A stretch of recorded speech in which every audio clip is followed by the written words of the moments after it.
Hello everyone दोस्तों, मैं अरुण शर्मा। आप देख रहे हैं द सोच। दोस्तों, इस वीडियो में बात करने वाले हैं स्मृति ईरानी के बारे में कि स्मृति ईरानी को देखा जाए तो बीजेपी में इस बार जो कद घटा है उस पर बीजेपी पल्ला झाड़ती नजर आ रही है।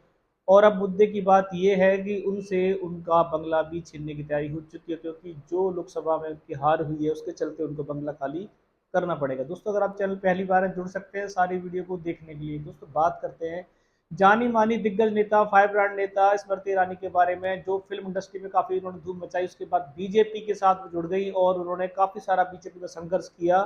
राहुल गांधी को उन्होंने अमेठी से जो हराया उसके बाद तो बीजेपी में उनकी तूती बोल गई और बीजेपी में उनका कद जो बढ़ा उसकी मिसाल दी जा सकती है।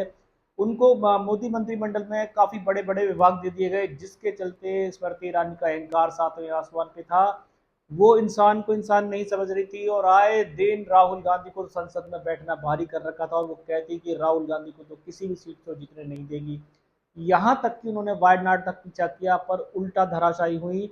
देखा जाए तो अमेठी में जिस तरीके से उन्होंने 2024 लोकसभा चुनाव के लिए लंबी लंबी हुंकारे भरी और डंके बजा दिए कि कांग्रेस का कोई भी दिग्गज नेता उनके सामने खड़ा हो जाए उसकी वो जमानत जब्त कराएंगी। पर ताज्जुब की बात यह है कि स्मृति ईरानी का इतना घमंड सातवें आसमान पर जब पहुंचा तो उल्टा अपने आप ही हो गया। राहुल गांधी की बात छोड़ो, प्रियंका गांधी की बात छोड़ो, एक कांग्रेस के कार्यकर्ता ने उनको 1.5 लाख वोटों से हरा दिया, जिसको कहते हैं शर्मा जी।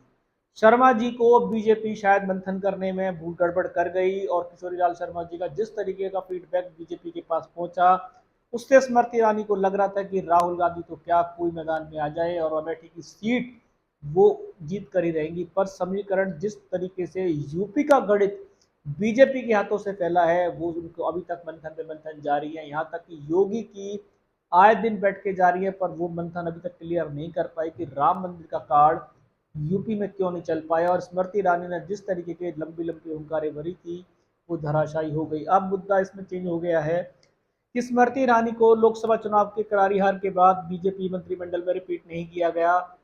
मोदी मंत्रिमंडल से कोई विभाग के लिए उनको दोबारा सामने नहीं लाया गया। यहाँ तक कि मोदी मंत्रिमंडल में वो चुपचाप नजर आई। बीजेपी ने शायद एक तरीके से अंदरूनी मन से उनसे किनारा कर लिया है और बीजेपी मंत्रिमंडल में हो सकता है कि उन्हें कोई जगह नहीं मिलेगी। और जिस तरीके की केंद्रीय प्रणाली के अनुसार एक बंगला उनके पास है वो बंगला उनको खाली करने का नोटिस जा चुका है। स्मृति ईरानी को अब लोकसभा चुनाव में जो हार हुई है, एक तो बीजेपी उनसे पल्ला झाड़ती नजर आ रही है, ले दे के उनका कद भी बीजेपी में काफी गिराफ नीचे गिरा है। और जितनी बड़े बख्तावर फायर ब्रांड नेता मानी जाती थी, जिस दिन से करारी हार हुई है उन्होंने अब तक कांग्रेस पार्टी तो क्या किसी पार्टी के लिए भी दो शब्द कहना उचित नहीं समझा। वो एक साइलाइट को देखा जाए तो साइलाइट होती नजर आई है और अब एक कोने में नजर आ रही हैं। और अब बंगला उनको नोटिस जो मिला है ये बंगला उनको खाली करना पड़ेगा, जो प्रक्रिया है उसका पालन करना पड़ेगा, क्योंकि बीजेपी ने उनसे जो पल्ला झाड़ा है और जिस तरीके का मंत्रिमंडल में उनको कोई रिपीट नहीं किया गया है। बहुत से ऐसे हारे नेता हैं पर बीजेपी ने उनकी हार को भी बुनाने में कामयाब रही है और बीजेपी उनको पद रिपीट करती रही है। पर स्मृति ईरानी जिस तरीके से बीजेपी की चहीती नेता थी और बीजेपी संसद में जिस तरीके का वो बम्बोला लेके घूमती थी, कोई सामने आएगा तो वो शुरू हो जाती थी। यहाँ तक कि सोनिया गांधी से भी उनकी तूतू में हुई थी और सोनिया गांधी ने उनको लताड़ा था। पर इस तरीके की हार स्मृति ईरानी का, एक तो बीजेपी में पल्ला झाड़ गया, दूसरा जिस तरीके का कद उनका बीजेपी में गिरा है इसको उठाने में शायद बीजेपी में 5 साल लग जाएंगे।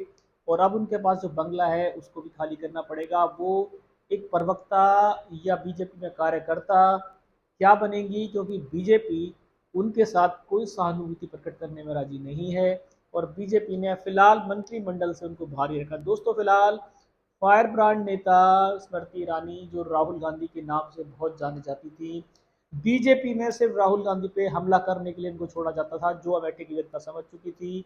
अमेठी की जनता से जब भी रूबरू हुई तो उन्होंने साफ कहा कि स्मृति ईरानी का एक ही निचोड़ है कि वो राहुल गांधी को हराना चाहती हैं। बाकी ग्राउंड जीरो पे उन्होंने कोई काम धरातल पे पहले भी नहीं किया, जिसके चलते उनको ये हार का सामना करना पड़ा है। राहुल गांधी तो अपनी दोनों जगह से सीट निकाल गए और वो मैदान में बने हुए हैं और संसद पहुंच गए, पर स्मृति ईरानी उनको अब कहाँ घेरेगी, क्योंकि राहुल गांधी तो उनको संसद में ही पकड़ाते थे। आए दिन आंख मारने का आरोप है, कोई ना कोई टिकचरी स्मृति ईरानी करती रहती थी। पर राहुल गांधी इस बार उनके हाथ से निकल चुके हैं और स्मृति ईरानी बीजेपी में अपनी क्या पोजीशन संभालेगी समय बताएगा। इस रुझान पे कोई नया अपडेट मिलेगा समय से पहले बताएंगे। अगर आप चैनल पहली बार है जुड़ सकते हैं सारी वीडियो को देखने के लिए। दोस्तों मैं अरुण शर्मा मिलूंगा नई सोच के साथ, तब तक अपना ध्यान रखें। नमस्कार।